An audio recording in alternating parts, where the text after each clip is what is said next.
Bismillahirrahmanirrahim. Assalamualaikum warahmatullahi wabarakatuh. Alhamdulillah, alhamdulillahi rabbil alamin. Wa bihi nasta'in wa ala umurid dunya waddin. Wassalatu wassalamu ala ashrafil anbiya'i wal mursalin nabiyyina wa sayyidina Muhammadin wa ala alihi wa ashabihi ajma'in. Ibu-ibu, bapak-bapak, teman-teman pemuda, adik-adik, ikhwan wa akhwat fillah rahimani wa rahimakumullah, yang semoga kita semua senantiasa mendapatkan hidayah, rahmat dan taufik dari Allah Subhanahu wa taala. Amin ya rabbal alamin. Alhamdulillah, kita bersyukur kepada Allah. Di pagi hari ini kita masih diberikan umur dan kehidupan oleh Allah Subhanahu wa taala. Sehingga dengan nikmat umur ini, alhamdulillah, kita dapat mempergunakannya untuk kita beribadah kepada Allah Subhanahu wa taala. Sebagaimana yang sering saya sampaikan dalam kajian-kajian, di saat Allah Subhanahu wa taala memberikan kita umur, memberikan kita hidup di dunia, maka kita diberikan Allah Subhanahu wa taala dua kesempatan. Kesempatan yang pertama yaitu kesempatan untuk kita memperbanyak ibadah dan amal saleh. Yaitu kesempatan kita untuk memperbanyak bekal sehingga kita dapat bersiap-siap untuk menuju kampung akhirat, yaitu surganya Allah Subhanahu wa taala. Kemudian kesempatan yang kedua adalah kesempatan kita untuk memperbanyak istighfar dan taubat kepada Allah Subhanahu wa taala. Karena boleh jadi banyak dosa dan kesalahan kita yang belum terampuni, dan kita butuh agar Allah senantiasa mengampuni dosa-dosa kita. Maka saya punya prinsip bahwa hidup ini singkat, namun yang singkat ini harus berkualitas. Berkualitas ibadah kita, berkualitas amal soleh kita. Sekaligus ketika kita menemukan diri kita pernah terjatuh pada dosa dan kesalahan, maka kita segera beristighfar dan taubat kepada Allah Subhanahu wa ta'ala. Nabi SAW sebagai teladan terbaik kita, beliau setiap hari beristighfar dan taubat kepada Allah minimal sebanyak 70 kali.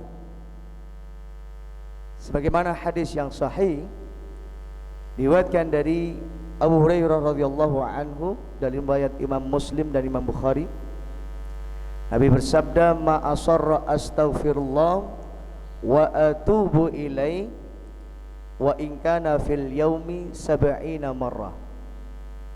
Aku senantiasa beristighfar dan taubat kepada Allah sekalipun dalam setiap hari 70 marrah, 70 kali. Bayangkan, itu Nabi sallallahu alaihi wasallam. Kalau Nabi sallallahu alaihi wasallam beliau saja beristighfar sebanyak 70 kali dalam setiap hari, yang beliau maksum, yang dijaga Allah dari kesalahan, maka kita hamba Allah yang banyak dosanya, banyak salahnya, banyak maksiatnya, maka kita harus lebih banyak beristighfar kepada Allah Subhanahu wa ta'ala.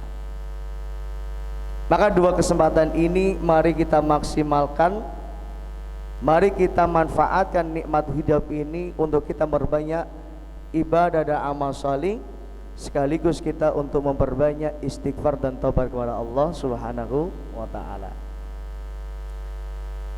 Bapak Ibu jamaah rahimani wa rahimakallah. Alhamdulillah kita bersyukur kepada Allah pada pagi hari ini kita dapat mengawali pagi kita dengan ketaatan.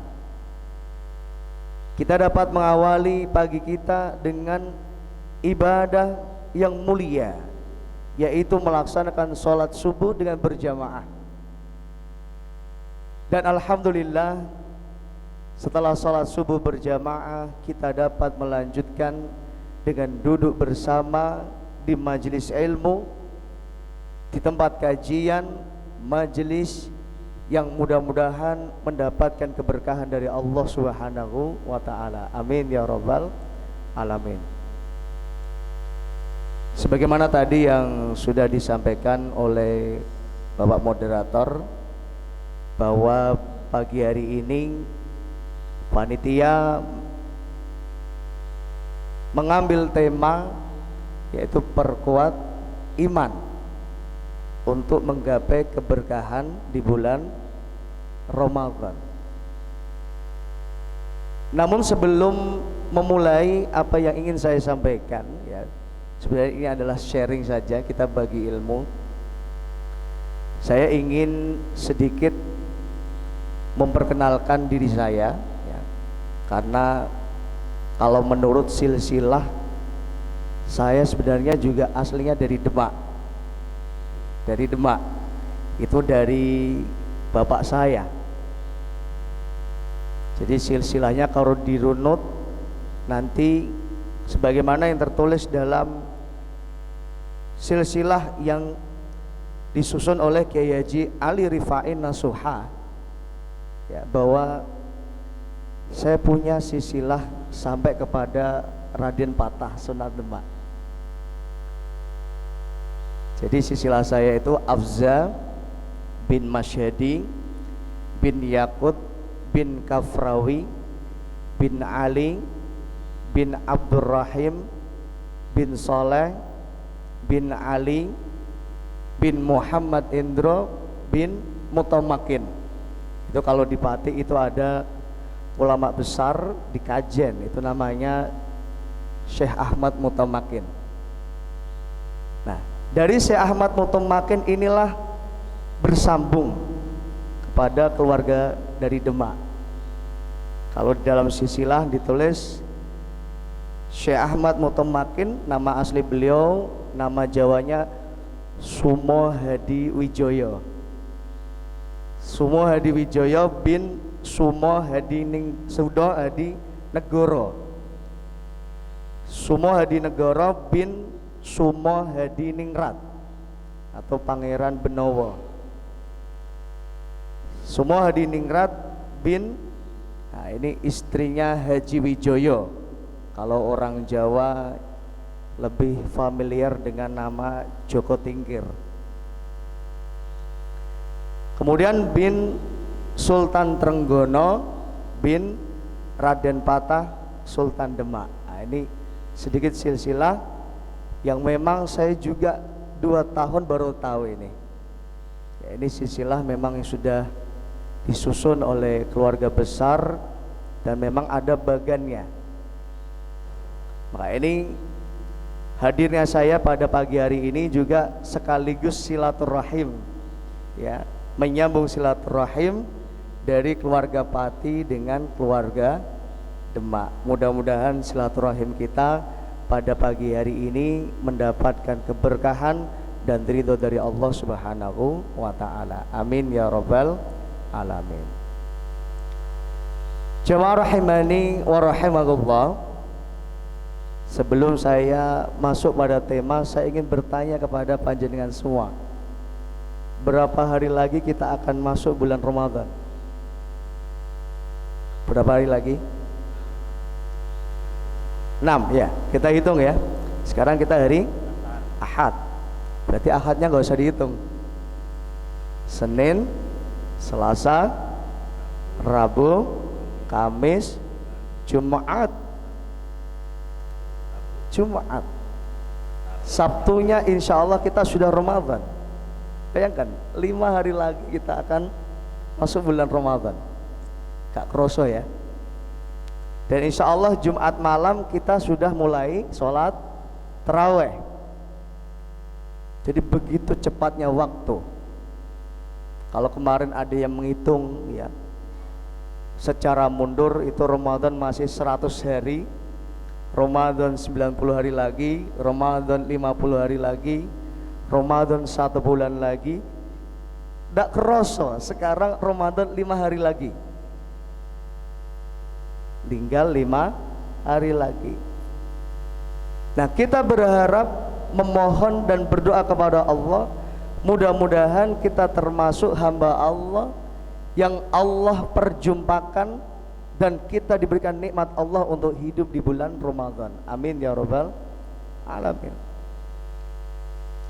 Karena saya sendiri pun tidak bisa memastikan bahwa saya bisa hidup nanti di bulan Ramadan.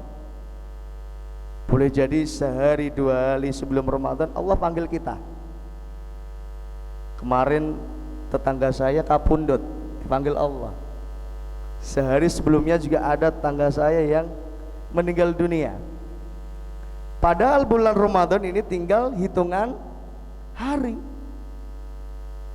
Tinggal hitungan hari. Dan mungkin kita termasuk yang seperti mereka, yang Ramadan sudah di depan mata, tinggal beberapa hari lagi, tapi kita nggak bertemu Ramadan. Maka saya nitip pesan kepada panjenengan semua, kepada saya pribadi dan kepada kita semua. Sekiranya nanti Allah berikan kita hidup umur di bulan Ramadan, tolong dimanfaatkan waktunya dengan sebaik-baiknya.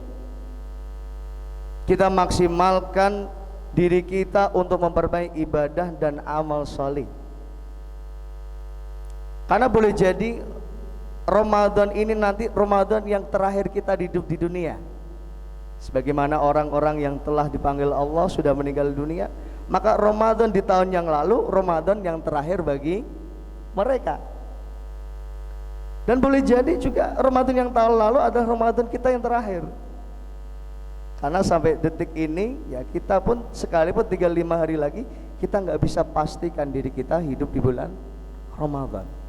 Maka tolong nanti kalau Allah kasih kita nikmat, kesempatan waktu untuk hidup di bulan Ramadan, tolong kita maksimalkan waktu kita dengan sebaik-baiknya. Jamaah rahimani wa rahimakumullah. Alhamdulillah, kita bersyukur kepada Allah Subhanahu wa taala. Sebentar lagi kita akan diperjumpakan dengan bulan Ramadan. Bahkan hampir 1 bulan full ini ya, saya banyak diminta untuk mengisi kajian yang bertema Tarhib Ramadan. Apa? Tarhib Ramadan. Tapi saya ingin bahwa kita tidak hanya sekedar tarhib Ramadan. Apa artinya tarhib Bapak Ibu? Tarhib artinya marhaban. Artinya apa? Menyambut bulan Ramadan. Saya nggak ingin kita terhanyut pada euforia. Saya nggak ingin kita terhanyut pada semangat untuk menyambut bulan Ramadan saja. Tapi saya ingin kita semua tidak hanya tarhib Ramadan, tapi kita targhib Ramadan. Pakai gha, bukan ha. Kalau tarhib Ramadan, rahaba yurahibu tarhiban, pakai ha.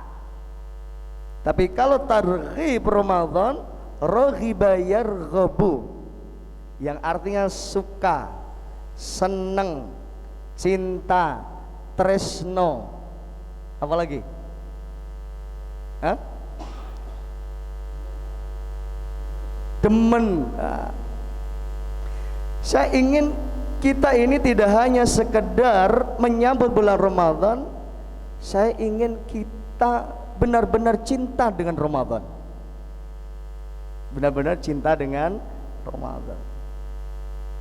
Dan cinta itu harus dibuktikan, dan cinta butuh pengorbanan.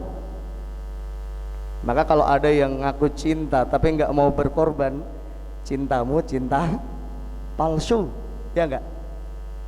Suami kok ngaku cinta dengan istrinya tapi suami nggak mau berkorban untuk istrinya, cintanya apa? Palsu. Istri ngaku cinta dengan suaminya tapi nggak mau berkorban, cintanya istri sama suami ini apa? Palsu. Orang tua cinta dengan anak tapi nggak mau berkorban untuk anaknya, maka cintanya palsu. Maka cinta itu harus dibuktikan dengan pengorbanan. Kalau kita cinta dengan istri kita, maka kita siap untuk berkorban. Bahkan kita akan memberikan yang terbaik untuk orang-orang yang kita cintai. Nah, saya ingin kita termasuk yang benar-benar cinta dengan Ramadan. Di sisi yang lain kita berharap kehadiran kedatangan Ramadan, tapi juga di sisi yang lain kita benar-benar cinta dengan Ramadan. Sebagaimana yang sering saya ibaratkan, Ramadan itu seperti tamu, ya enggak? Tamu kalau datang ke rumah kita, maka kita akan sambut, marhaban, selamat datang, monggo pinara, silakan duduk. Tapi ada dua kemungkinan tamu itu. Ada tamu yang kita harapkan kedatangannya, ada juga tamu yang kita nggak harapkan kedatangannya. Mungkin di mukanya marhaban, selamat datang. Siapa yang tahu apa yang ada di dalam hati? Boleh jadi apa? Tuan rumahnya nggak menghendaki tamu itu datang ke rumahnya. Tapi kalau yang datang itu orang yang diharapkan, orang yang dicintai, wah, maka dia akan menyambut tamu itu dengan cinta, dengan setulus hati. Bahkan dia akan memberikan hidangan-hidangan yang terbaik, makanan-makanan yang terbaik, minuman yang terbaik. Kalau perlu tamunya itu disiapkan tempat istirahat, monggo istirahat. Kalau panjenengan butuh kamar mandi, ini kamar mandinya. Kalau mau istirahat, ini ada kamar, disiapkan AC. Masya Allah. Ini bukti kalau apa? Tuan rumah senang, tresno, cinta dengan tamunya. Nah, maka saya ingin kita juga benar-benar cinta dengan Ramadan, sehingga ketika nanti kita diberikan Allah nikmat hidup di bulan Ramadan, maka kita pun akan memberikan ibadah-ibadah yang terbaik, zakat yang terbaik, salat yang terbaik, puasa yang terbaik, infak yang terbaik, sedekah yang terbaik, wakaf yang terbaik, baca Quran yang terbaik. Karena kita benar-benar cinta dengan Ramadan. Ramadan hanya Allah berikan kita kesempatan waktu hanya 30 hari. Tapi ya tergantung, bisa jadi 29 hari, bisa jadi juga 28 hari, tapi bisa juga 31 hari. Nah, waktu ini harus kita maksimalkan untuk kita berbanyak ibadah amal soleh. Dan memang harus pengorbanan, kita harus berkorban. Sekali lagi, cinta itu butuh dengan pengorbanan. Saya ingin sedikit menyampaikan kisah yang terjadi pada Nabi Ibrahim alaihi salatu wassalam. Dan ini Allah ingin menguji Nabi Ibrahim. Allah ingin lihat sampai mana cintanya Ibrahim kepada Allah Subhanahu wa taala. Allah ingin Nabi Ibrahim berkorban untuk menunjukkan cintanya. Maka Nabi Ibrahim ini diberikan Allah banyak sekali ujian. Ujian yang pertama, Nabi Ibrahim itu lama nggak punya anak, ya kan? Lama nggak punya anak. Bahkan diabadikan dalam Al-Quran, Nabi Ibrahim selalu berdoa kepada Allah dengan doanya, Rabbi habli minas salihin. Ya Allah, berikan aku anak yang soleh ya Allah.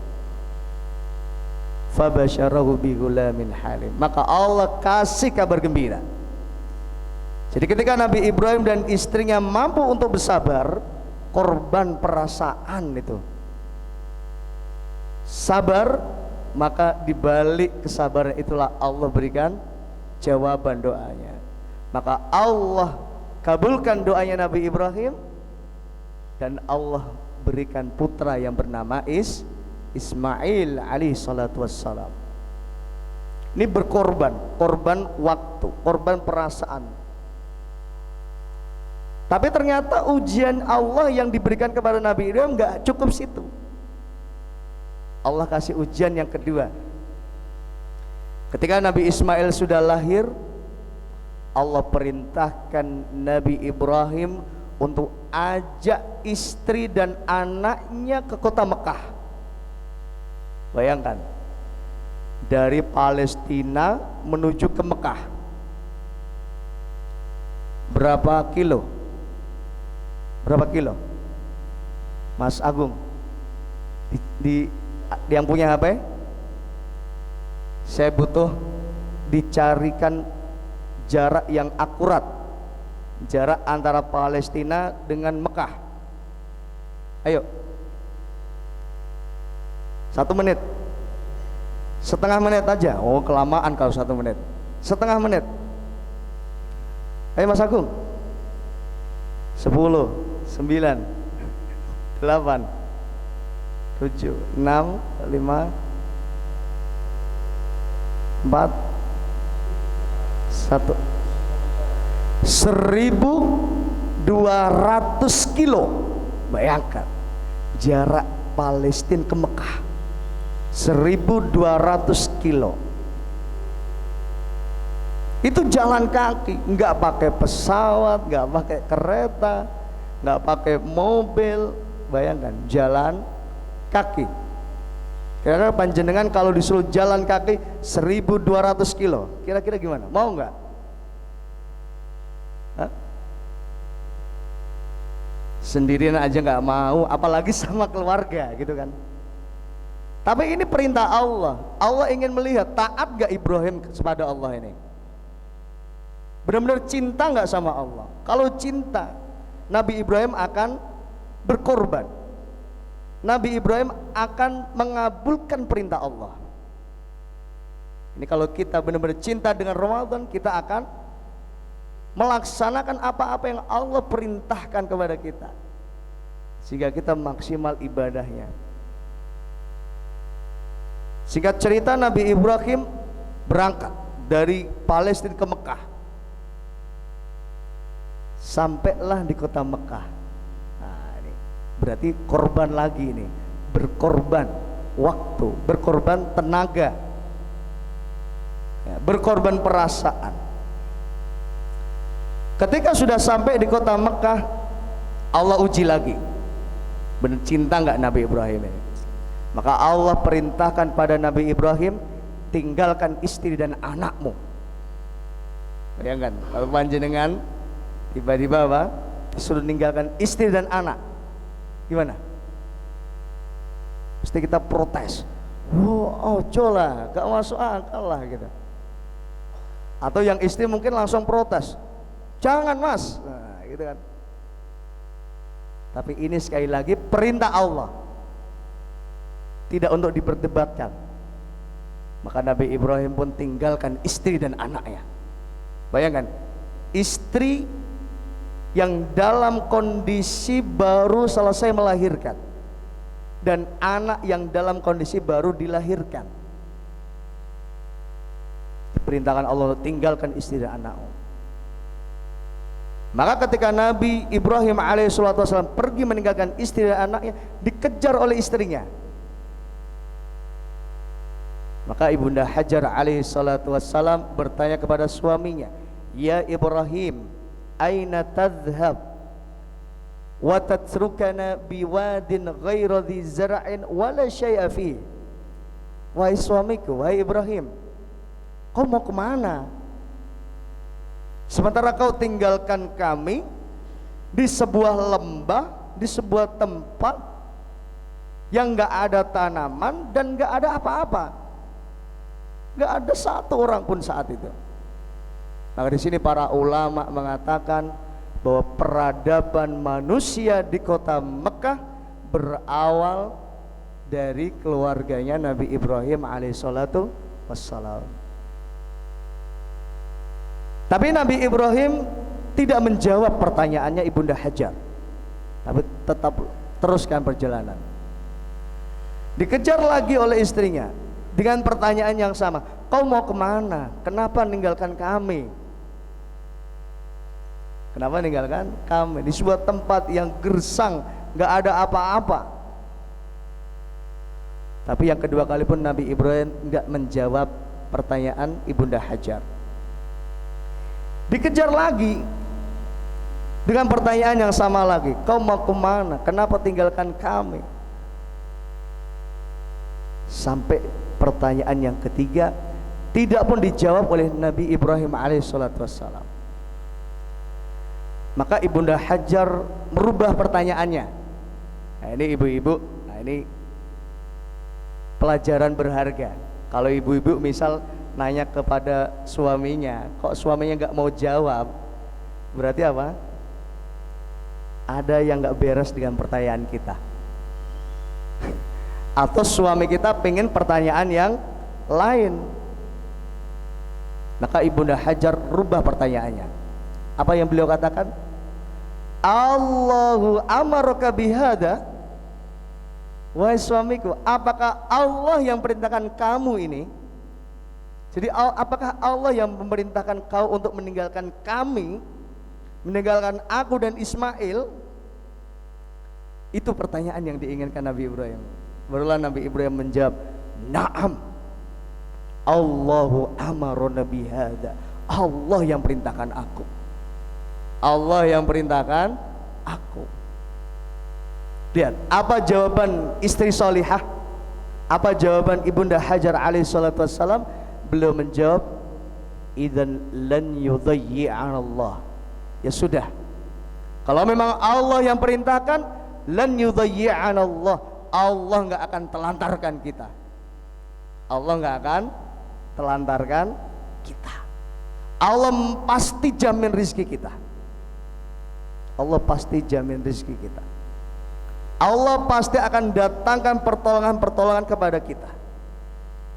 Udah, Nabi Ibrahim tinggalkan istri dan anaknya. Nah, ketika Nabi Ibrahim berjalan dan agak jauh dari istrinya, Nabi Ibrahim berteduh di bawah sebuah pohon. Pohon itu bernama pohon dauh. Nah, di bawah pohon daun itulah Nabi Ibrahim berdoa kepada Allah Subhanahu wa taala, dan ini ada di dalam Al-Qur'an.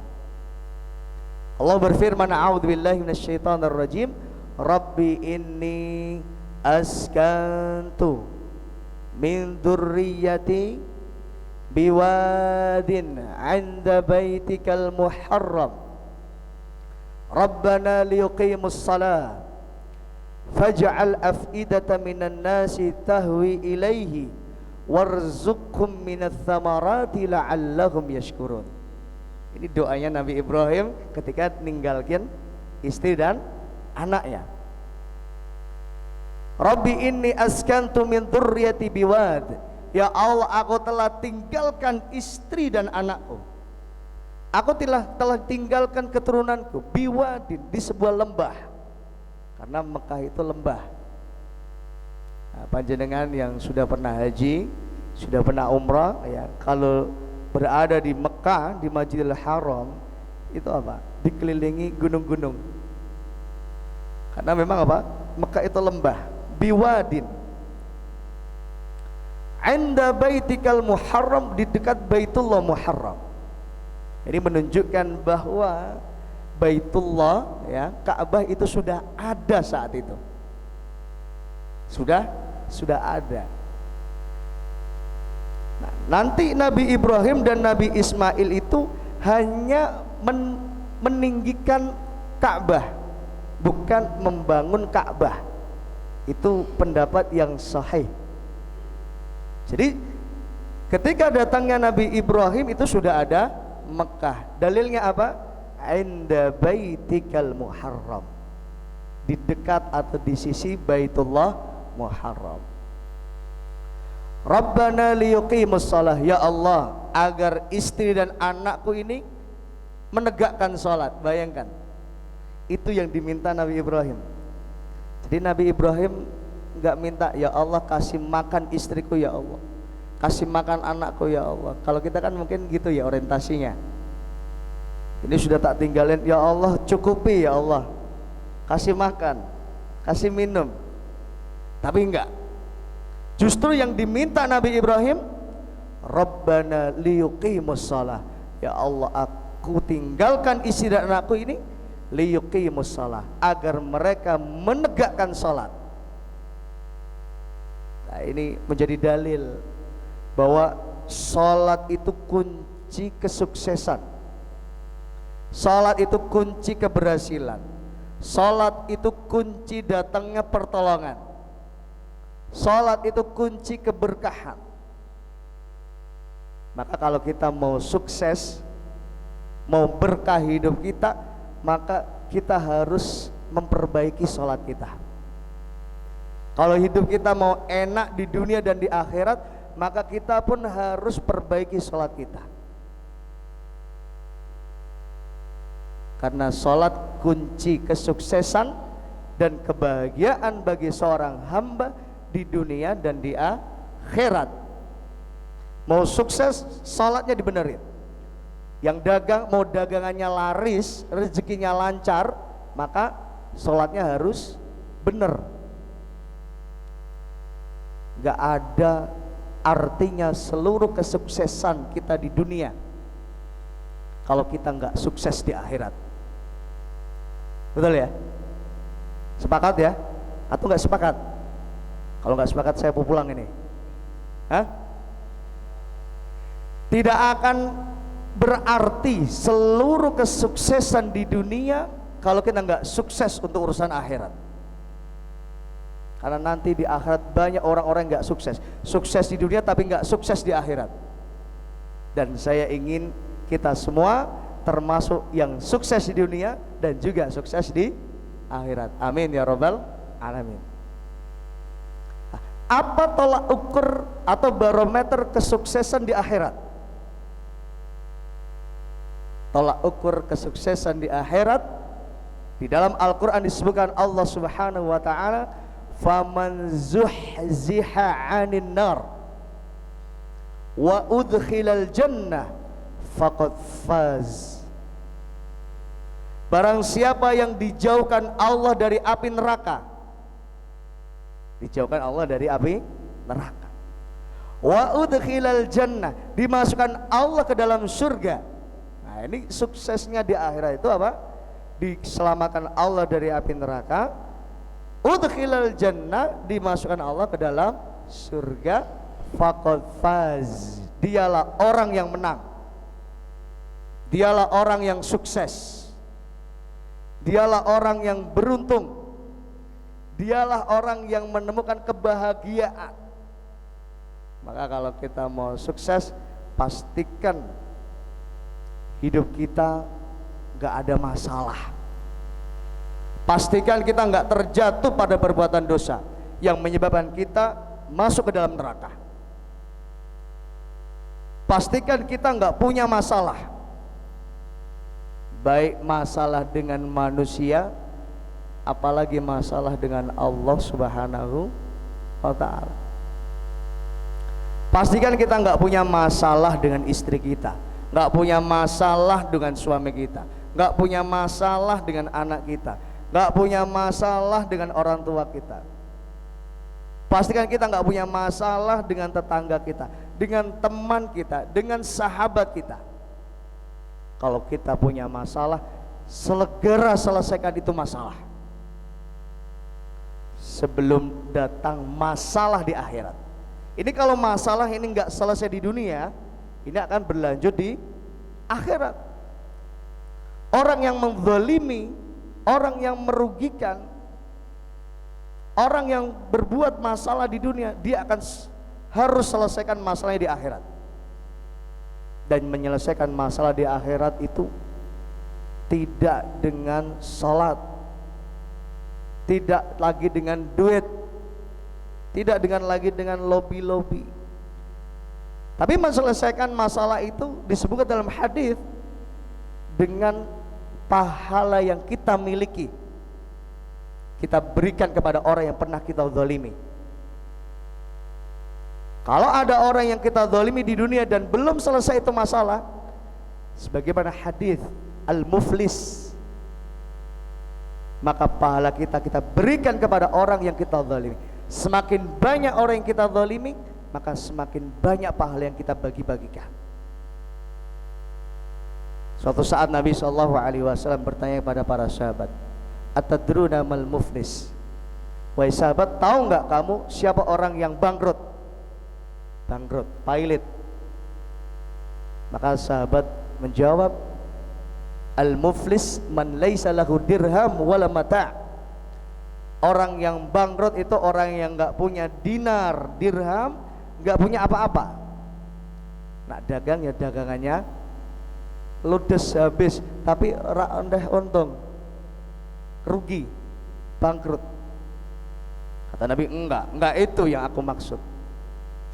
Al-muflis fina, orang yang bangkrut di hari kiamat adalah orang yang nanti di hari kiamat membawa segudang prestasi-prestasi ibadah dan amal solehnya, bisolatin, wazakatin, wasiyamin. Dia itu dulu di dunia rajin sholat, rajin zakat, rajin puasa, rajin bantu orang lain. Tapi di sisi yang lain dia juga menzalimi orang lain. Akhudha mal hadza, ngambil duitnya orang ini. Wasyatama hadza, menghardik, mencela. Wa dharaba hadza, memukul orang ini, menzalimi orang ini. Artinya merugikan orang lain, berbuat zalim. Maka apa yang terjadi? Fa ukhidha min hasanati, diambil kebaikan-kebaikannya, diberikan kepada orang yang pernah dizalimi. Semakin banyak orang yang dia zalimi, semakin banyak kebaikan yang diberikan kepada orang yang zalimi. Maka tolong jangan mau berbuat zalim. Pastikan diri kita enggak punya masalah dengan manusia. Pastikan kita enggak melakukan kezaliman pada orang lain. Karena kalau kita berbuat zalim udah repot itu masalahnya. Bahkan dalam hadis sebutkan hatta idza faniyat, sampai kalau pahalanya habis. Bagaimana? Fa ukhidat min sayyiati, diambil dosa-dosa orang yang pernah dizalimi, diberikan kepada orang yang berbuat zalim. Bukannya punya pahala, tapi malah pahalanya habis, justru malah punyanya dosa. Faturiha finnar, maka dia dilemparkan di api neraka.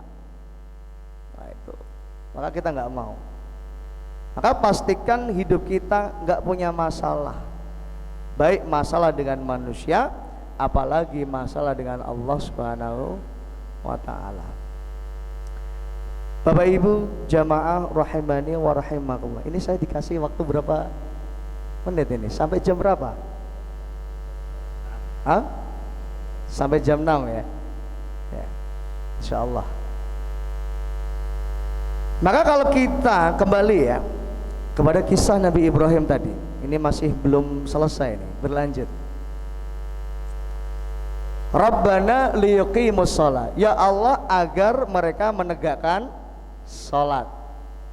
Karena Nabi Ibrahim tahu salat ini kunci kesuksesan, kunci datangnya pertolongan Allah, kunci keberkahan.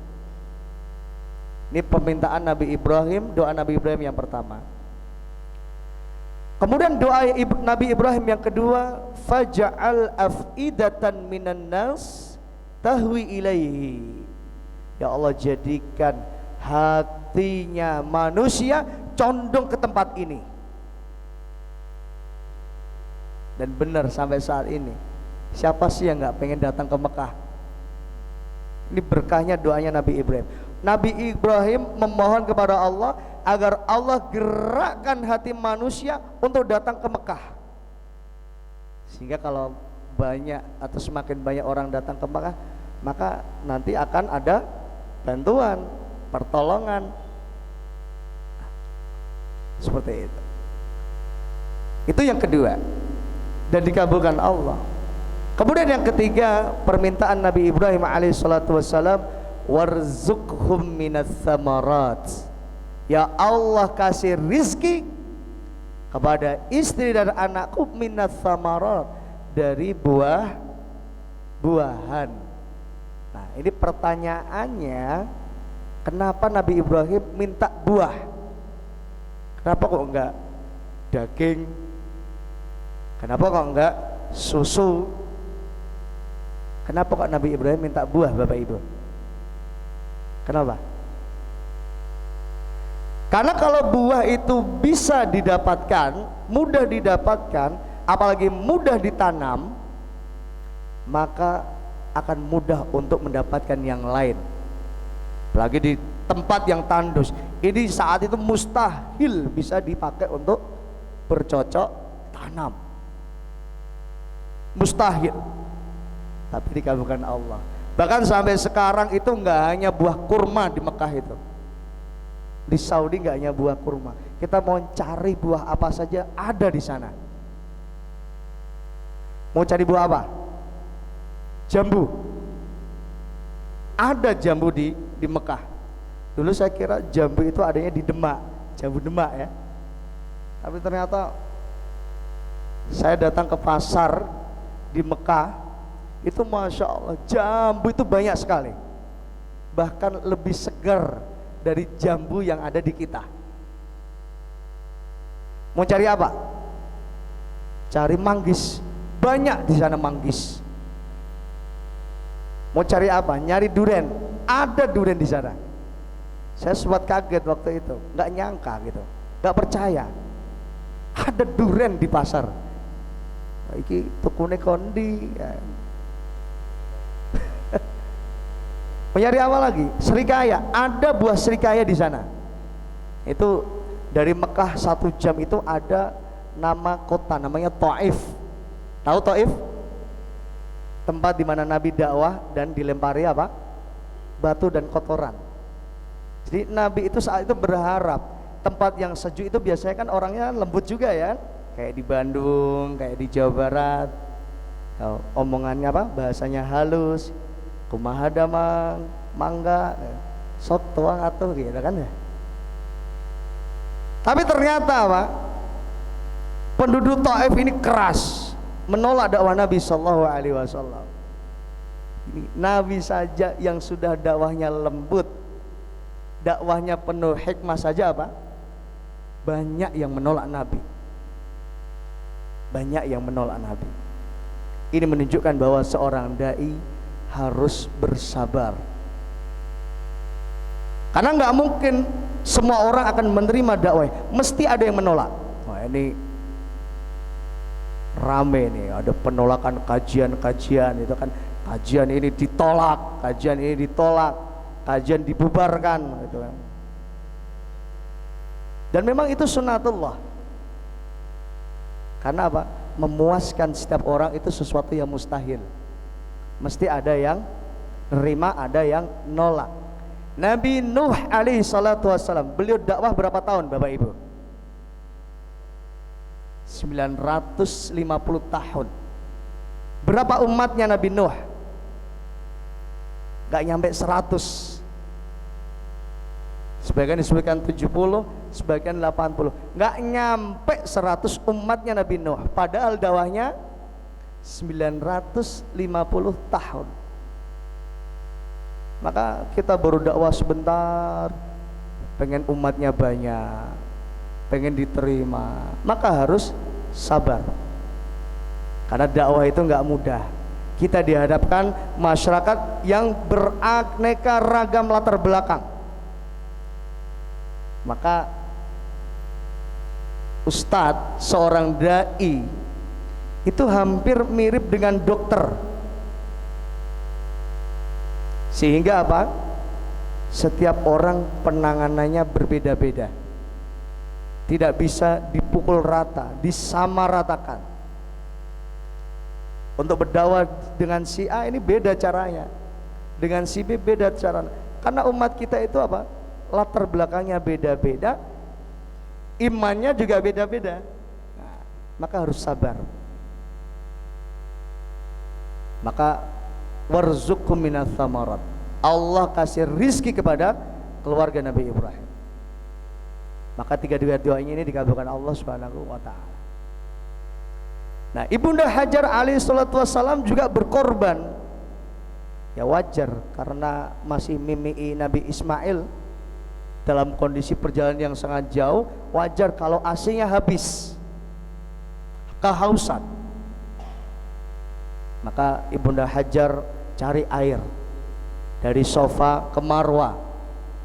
Oh, dilihat di sofa kayaknya ada air. Datang lagi ke sofa, ternyata di sofa nggak ada air. Sampai di sofa ngelihat ke arah Marwah, di Marwah kayaknya ada air. Datang lagi ke Marwah, nggak ada air. Itu sampai 7 kali, yang sampai sekarang itu menjadi syariat umatnya Nabi Muhammad, yaitu sa'i dari sofa ke Marwah. Tapi setelah Ibunda Hajar berkorban, maka Allah berikan pertolongan dengan munculnya air Zam-Zam. Ini atas kesabaran dan pengorbanan Ibunda Hajar alaihi salatu wassalam. Ternyata nggak sampai sini ujiannya Allah berikan kepada keluarga Nabi Ibrahim. Ketika Nabi Ibrahim ya kurang lebih sekitar 10 tahunan, ketika Nabi Ismail usia dewasa, remaja, itu Allah kembali uji Nabi Ibrahim. Allah ingin lihat cinta nggak ini Ibrahim, mau berkorban nggak ini. Karena sekali lagi, orang kalau ngaku cinta dia harus berkorban. Maka Allah uji Nabi Ibrahim lagi. Allah perintahkan Nabi Ibrahim untuk nyembelih anaknya. Ini diabadikan dalam Al-Quran. Ya bunayya inni ara fil manam anni adbahuka fanzur madza tara. Wahai anakku, sungguhnya aku bermimpi. Dalam mimpiku itu aku diperintahkan Allah untuk menyembelihmu. Lihat apa jawaban Nabi Ismail. Ya abati fa'al ma tu'mar satajiduni insyaallah minas sabirin. Wahai bapakku, lakukan apa yang diperintahkan Allah. Lihat, ini kalau orang sudah cinta, ini nggak akan mikir-mikir yang lain. Apapun yang diminta oleh orang yang dicintainya, dia akan berusaha untuk mengabulkan. Ya kan? Suami minta tolong ke istri, Dek, buatkan kopi. Itu kalau istri itu cinta dengan suami, istri akan langsung apa? Siap mas, kan gitu. Sami'tu wa ata'tu, aku dengar dan aku akan taat. Nah, ini bukti cinta istri dengan suami. Bukan kok, alah mas, kopa kopi, esok wes kopi, lo kok awan jaluk kopi. Sore minta kopi lagi, malam minta kopi lagi. Ya Allah mas, kesel mas aku mas. Iku dia mau bar ngurusi kumbahan anak-anak, habis nyuci piring, habis masak, habis ini, habis itu, sehingga rusak keikhlasannya. Mas, kopa kopi. Nah, ini nggak mau berkorban, ini berarti nggak cinta. Kalau istri cinta, dia akan taat. Nabi Ibrahim cinta pada Allah, Nabi Ibrahim taat kepada Allah. Nabi Ismail cinta kepada Allah, iman kepada Allah. Maka dengar Allah perintahkan Maka Nabi Ismail, ya abati fa'al ma tu'mar satajiduni insyaallah minas sabirin. Wahai bapakku, lakukan apa yang Allah perintahkan. Satajiduni insyaallah minas sabirin. Kau akan temui aku termasuk orang-orang yang bersabar. Maka Nabi Ibrahim menghunuskan pedangnya ke leher Nabi Ismail atau pisaunya. Maka disitulah Allah Subhanahu wa ta'ala berikan pertolongan kepada Nabi Ismail. Wa fadainahu bidzabhin adzim. Ketika pisau itu dihunuskan, maka Allah ganti Nabi Ismail dengan dzabhin adzim, dengan hewan sesembelihan yang besar. Dari situlah sampai sekarang ada syariat kurban. Nah, itu ujian Nabi Ibrahim kepada Allah, menguji Nabi Ibrahim. Dan ternyata nggak sampai situ. Nanti lagi ketika Nabi Ibrahim sudah sepuh, udah berlama dakwahnya, Allah uji lagi dengan kekejaman Raja Namrud. Ya enggak? Kejamnya Raja Namrud, sampai ada kisah Nabi Ibrahim apa? Menghancurkan patung. Nah, itu sekilas kisah itu. Nah, ini adalah ujian-ujian yang Allah berikan kepada seorang hamba. Tidak ada tujuan lain yang lain kecuali untuk melihat cinta nggak ini hamba ini, mau berkorban nggak. Maka kalau kita cinta dengan Ramadan, tresno dengan Ramadan, maka kita pun harus berkorban. Kita harus memberikan hidangan yang terbaik, salat yang terbaik, puasa yang terbaik, sedekah yang terbaik. Kalau perlu datang ke masjid setiap sholat bawa duit. Saya bawa duit nggak ini? Nah, oh ada duit ya. Kalau perlu datang ke masjid bawa duit yang banyak, masukkan ke kotak amal. Sedekah yang terbaik. Kalau perlu setiap tarawih bawa uang, infak. Berikan infak yang terbaik. Berapa infaknya? Bapak Ibu, berapa infaknya? 2.000. Ya, saya kalau ke masjid infaknya apa? Kebanyakan isinya 2.000. Nah, ini enggak lah, janganlah. Masa disamakan dengan nun sewu, ke toilet. Kalau parkir mending gitu, ke toilet. Toilet umum buang air kecil bayar berapa Bapak Ibu? Hah? Mau pipis bayar berapa? 2.000 ya. BAB bayar? BAB bayar berapa? 4.000. Plus mandi. Maka kalau saya boleh saran, kalau ke toilet umum bawa uang pas, kalau ke masjid bawa uang yang banyak. Jangan dibalik. Ke masjid bawa uang pas, uang kecil. Ya, ke toilet bawa uang gede. Kalau ke toilet umum mau pipis berarti cukup bawa uang 2.000. Jangan bawa uang 10.000. Repotnya itu kalau nggak punya uang kembalian. Ronde susu. Pak, ini 2.000. Uangnya panjenengan 10.000, masih sisa 8.000. Monggo pipis maleh. Monggo pipis maleh. Kalau berarti masih 8.000, berarti pipisnya berapa kali? Monggo pipis maleh 4 kali. Nah ini. Maka ke toilet umum bawa uang pas saja. Ke masjid bawa uang gede. Berapa? Ya kalau punyanya 100.000 ya yang dimasukkan 100.000. Yang warna apa? Pink. Kalau nggak ada yang pink, warna yang biru berapa? 50.000. Nggak ada yang biru, warna hijau berapa? 20.000. Nggak ada hijau, warna ungu 10.000. Nggak ada ungu, warna coklat 5.000. Yang penting jangan abu-abu lah. 2.000. Malu kita sama Allah. Malu kita sama Allah. Apalagi yang pendapatannya lumayan setiap hari. Masa pendapatan sehari misal 1 juta, infaknya 1.000? Malu kita sama Allah. Kalau dapatnya 1 juta, ya infaknya berapa? 10.000 atau 20.000. Pendapatannya 5 juta, berarti infaknya 100.000 atau syukur 1 juta gitu. Saya termasuk yang saya salut dengan orang yang enggak punya duit banyak tapi mau infak. Orang duitnya enggak banyak tapi mau infak.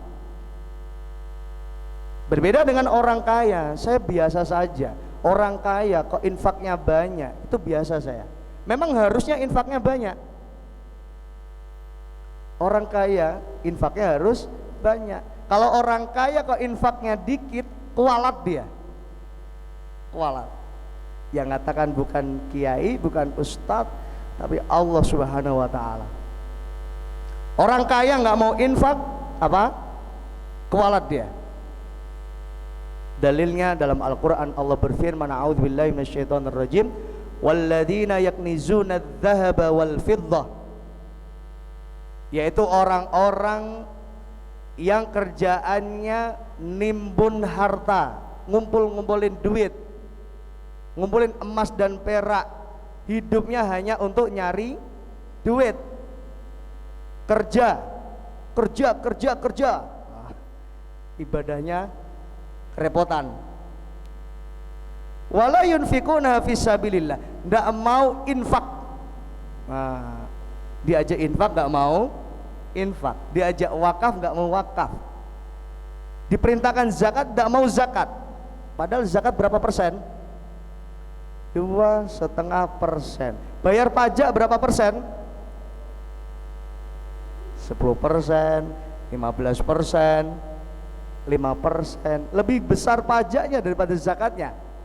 Nah,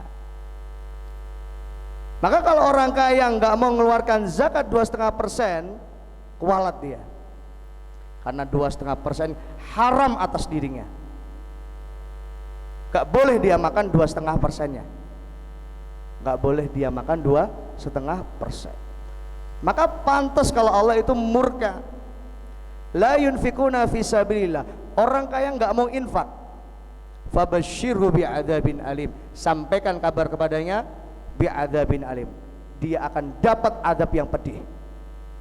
Nah, maka Ramadan ini bulan pembuktian kita benar-benar cinta nggak dengan Allah ini. Cinta nggak dengan Ramadan? Kalau kita cinta dengan Ramadan, maka kita akan berikan ibadah yang terbaik, salat yang terbaik, zakat yang terbaik, puasa yang terbaik, sedekah yang terbaik. Nah itu. Untuk menutup kajian pada pagi hari ini, saya termasuk yang khawatir. Apa kekhawatiran saya? Jangan-jangan kita nggak siap ketemu dengan Ramadan. Saya pengen nanya, siap nggak ketemu Ramadan, Bapak Ibu? Siap? Siap nggak? Siap. Pengen nggak ketemu Ramadan? Nggak pengen? Nah, yang pengen angkat tangan. Ngacung. Udah turunin. Ya Allah, tolong catat ya Allah. Kasih umur panjang yang pengen ketemu Ramadan. Yang nggak ngacung?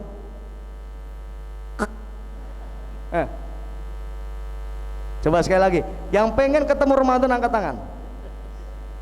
Alhamdulillah. Yang nggak angkat tangan berarti nggak pengen. Padahal tinggal 5 hari lagi, nggak pengen. Nah, maka saya khawatir, termasuk yang khawatir. Jangan-jangan kita nggak siap ketemu dengan Ramadan. Maka pastikan kita siap ketemu Ramadan. Pastikan mata kita siap untuk diajak baca Al-Quran.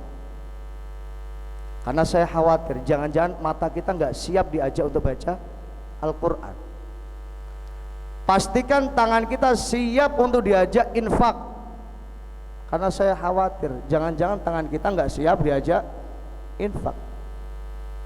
Pastikan lisan kita siap untuk diajak menahan dari ucapan-ucapan yang nggak benar, dari dusta. Karena saya khawatir jangan-jangan lisan kita nggak siap untuk diajak puasa dari dusta. Pastikan telinga kita siap untuk diajak mendengarkan kajian, ceramah, sholat tarawih setiap hari. Karena saya termasuk khawatir jangan-jangan telinga kita nggak siap diajak untuk ngaji. Dan pastikan kaki kita siap untuk diajak ke masjid. Karena saya khawatir jangan-jangan kaki kita nggak siap diajak ke masjid. Maka buat target dari sekarang. Ya Allah, saya punya target, setiap hari harus ke masjid, setiap 5 waktu harus ke masjid, setiap malam harus taraweh. Wah, ini sebenarnya pengen banyak yang saya sampaikan, cuma tadi dibatasi jam 6 ya. Udah ya. Nggak sedikit saja. Taraweh itu manfaatnya besar, keutamaannya banyak sekali. Tapi saya ingin menyebutkan hanya 2. Di antara keutamaan yang pertama, dengan taraweh dosa-dosa kita diampuni Allah. Kita yang merasa punya banyak dosa, salah, harusnya kita rajin taraweh.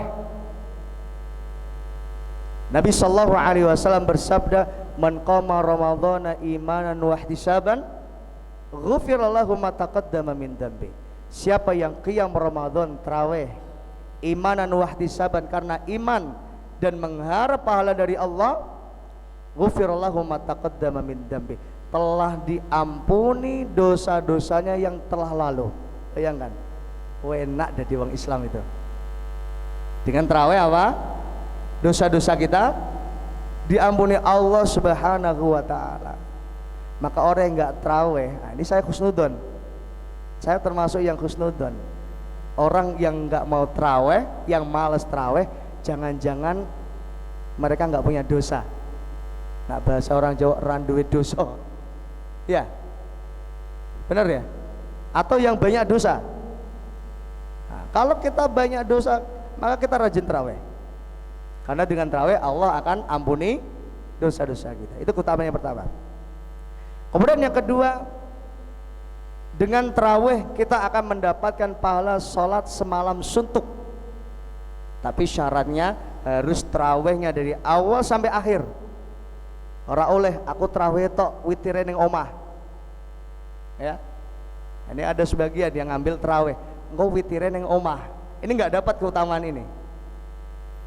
Nabi bersabda, "Innahu man qama ma'al imam", sungguhnya mereka yang qiyam Ramadan bersama imam, hatta yansarifa, sampai sholatnya selesai. Berarti ikut tarawih 8 rakaat plus witir 3 rakaat. Gak hanya ngambil tarawihnya 8 rakaat, sekalipun tujuannya baik, aku harap tahajud ya bengi.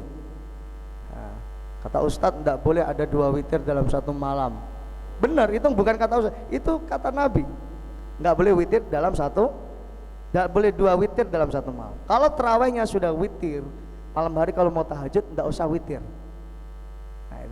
Kalau belum witir, malamnya witir. Tapi saya kalau boleh saran, ikut taraweh plus witirnya sampai tuntas, jangan bubar dulu. Nah, itu. Karena orang yang ikut taraweh bersama imam hatta yang syarif, sampai sholatnya selesai, Nabi SAW beliau bersabda, kutiba lahu qiyamul lailah, akan dicatat baginya pahala qiyam lailah, semalam suntuk.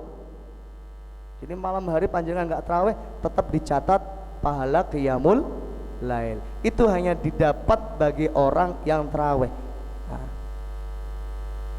Nah, pengen enggak Bapak Ibu? Pengen. Maka ayo ya, 5 hari lagi kita akan ketemu dengan Ramadan.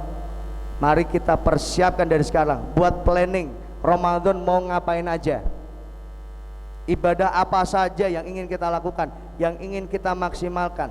Kalau perlu punya target, saya pengen wakaf sekian di bulan Ramadan, saya pengen sedekah sekian di bulan Ramadan, setiap hari saya mau masukkan uang ke kotak masjid sekian, setiap hari saya harus sholat taraweh, setiap hari saya harus sholat jamaah di masjid 5 kali waktu sholat. Nah itu ya Bapak Ibu rahimani wa rahimakallah. Karena waktu yang membatasi kita, maka saya cukupkan kajian ini ya. Gak ada pertanyaan ya? Gak ada ya? Ya, saya cukupkan ya cukup sampai jam 6:15 saja. Nanti kalau ada yang ingin bertanya bisa kita ngobrol setelah kajian. Ya, mudah-mudahan apa yang saya sampaikan pada pagi hari ini dapat bermanfaat untuk diri kita, keluarga kita, dan untuk seluruh kaum muslimin. Allahumma anfa'na bima 'allamtana wa 'allimna ma yanfa'una wa zidna ilman. Allahumma inna nas'aluka ilman nafi'an wa rizqan thayyiban wa amalan mutaqabbala. Rabbi ighfir lana wa li walidayna warhamhuma kama rabbayana shighara. Rabbana atina fid dunya hasanah wa fil akhirati hasanah wa qina adzabannar. Wa sallallahu ala nabiyyina Muhammad wa ala alihi wa sahbihi wa sallam. Walhamdulillahi rabbil alamin. Yang benar datangnya dari Allah, yang salah datangnya dari syaitan dan dari jahil bodohnya saya. Jika ada pendapat yang benar dan saya yang salah, maka saya siap rujuk dan kembali pada pendapat yang benar. Saya kira ini, terima kasih. Assalamualaikum warahmatullahi wabarakatuh.